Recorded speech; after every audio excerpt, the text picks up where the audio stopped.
Video games is a major part of the daily routine of most children around the world. But what if I told you that gambling is also becoming more of an everyday thing for them as well? Hello, my name is Anthony Valadez. I hope everyone is doing well during these very difficult times.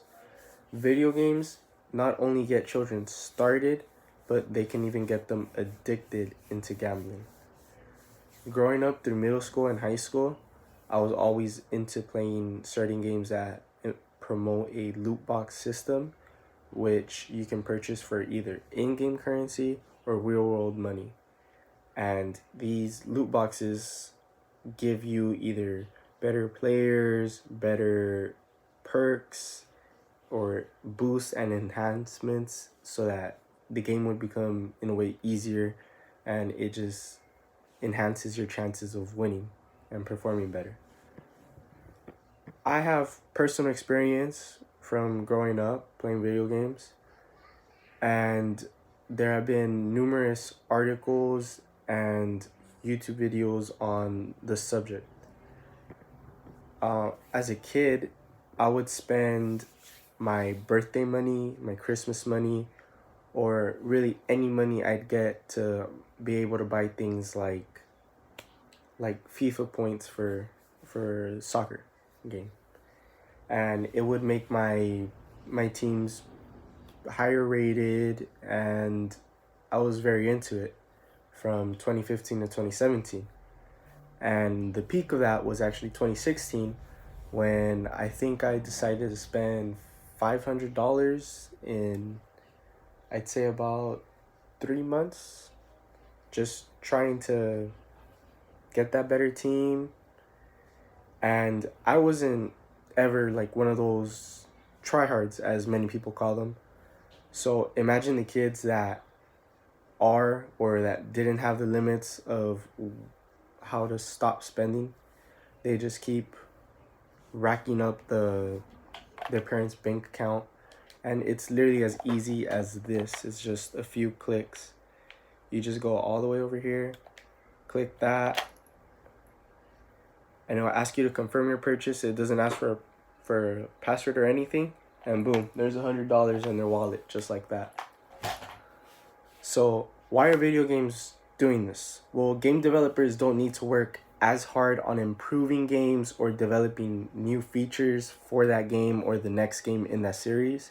They can just copy and paste the game, as many games like FIFA have been doing for years, and just add a few little small things or update like rosters on sport games or give new colorways to certain things. And it just gets the rich to become richer without having to make a new game, because all that they do is make money off the original purchase of the game and then all of the in-game purchases that children and adults are guilty of making. And well, kids are seen as easy targets because they want to feel certain feelings such as excitement. They want to feel like they're getting some type of rich, because they don't work, so they don't have another way of feeling like they're rich or entitled to anything. They just want to be as competitive and even just enjoy like the feeling of, oh, I might be able to get something good out of this, like that gambling gives to everybody else. And they're really influenced by either other friends that are doing the same thing or YouTubers that they watch who are promoting this sort of gambling. And some YouTubers have actually been charged for gambling, for promoting gambling to young children.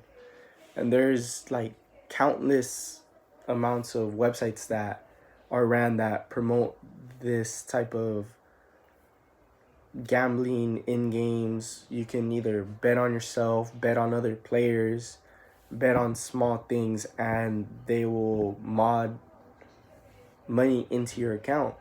And it's just a very serious issue because they're just kids, you know?